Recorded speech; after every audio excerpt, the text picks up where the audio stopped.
Assalamualaikum warahmatullahi wabarakatuh. Saya Eni Kuswantoro akan memaparkan tentang demonstrasi kontekstual menurut pemikiran filosofi dari Ki Hajar Dewantoro.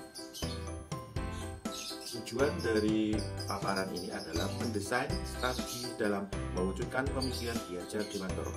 Dalam hal ini adalah pendidikan yang berpihak pada murid. Ki Hajar Dewantoro memang tersohor sebagai pahlawan pendidikan Indonesia. Ia mendapatkan julukan sebagai Bapak Pendidikan. Ki Hajar Dewantoro berpendapat bahwa pendidikan adalah serangkaian proses dari untuk memanusiakan manusia. Menurut pemikiran dasar dari Ki Hajar Dewantoro adalah: pertama, pendidikan harus bertujuan untuk menuntun.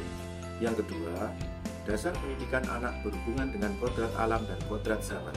Dan yang ketiga, pendidikan berpihak pada anak didik. Dan yang keempat, pendidikan harus memperhatikan budi pekerti.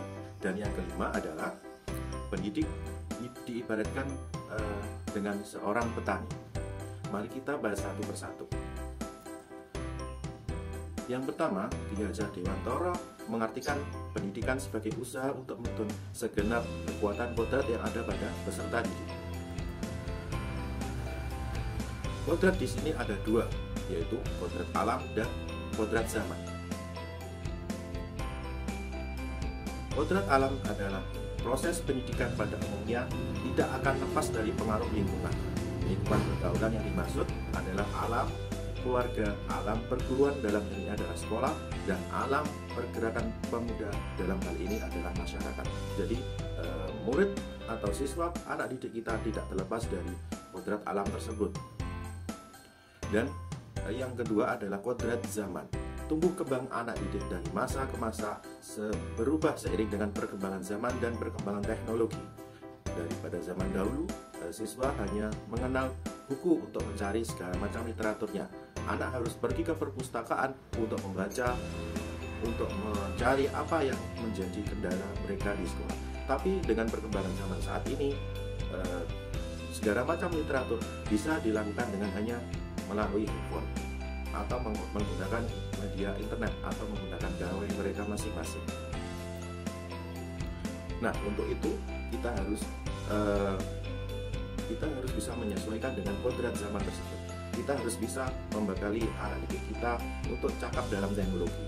Dalam hal ini, kami selalu menggunakan teknologi untuk bisa memberikan pembelajaran yang interaktif kepada anak didik.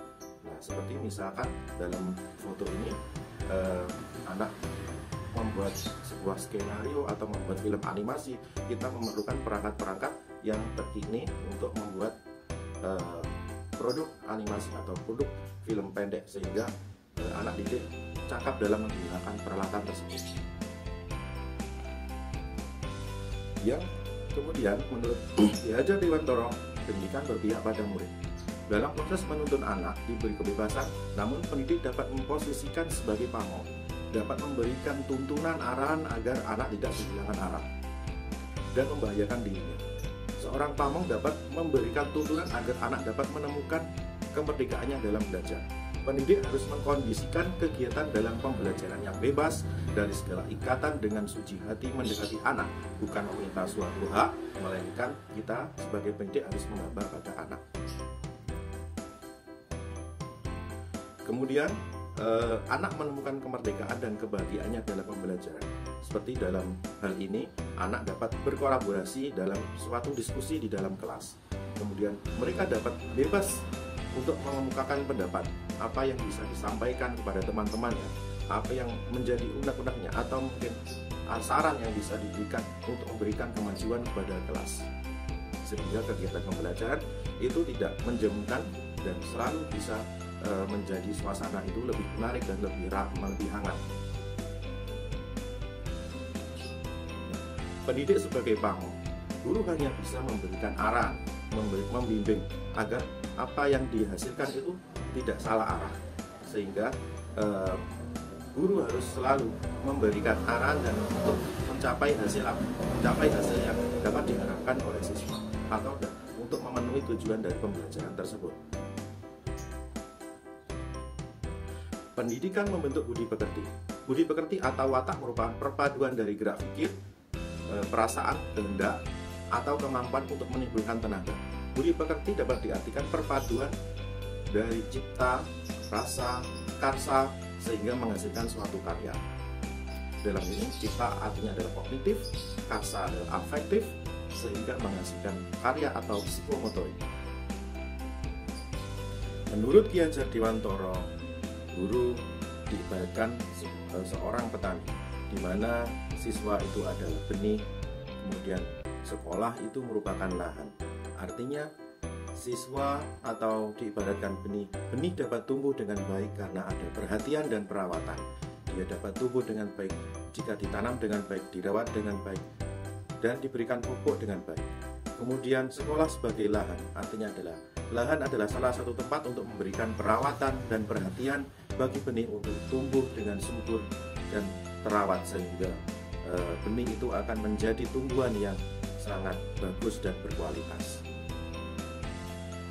Kemudian guru diharapkan untuk menerapkan trilogi pendidikan seperti yang filosofi dari Ki Hajar Dewantara. Yang pertama adalah ing ngarsa sung tulodo, artinya di depan memberikan contoh. Guru diharapkan memberikan contoh kepada anak didiknya. Kemudian ing madya mangungarsa, artinya di tengah-tengah guru sebagai pemberi semangat kepada anak didiknya untuk lebih maju. Kemudian yang ketiga adalah tutmuri handayani, guru berada di belakang untuk memberikan dorongan berupa semangat, dorongan moral, atau memberikan dorongan apapun supaya siswanya bisa tambah lebih maju lagi dan berkembang sesuai apa yang dicita-citakan. Demikian video kali ini, ada kurang lebihnya mohon maaf. Wabillahi taufiq wal hidayah. Wassalamualaikum warahmatullahi wabarakatuh.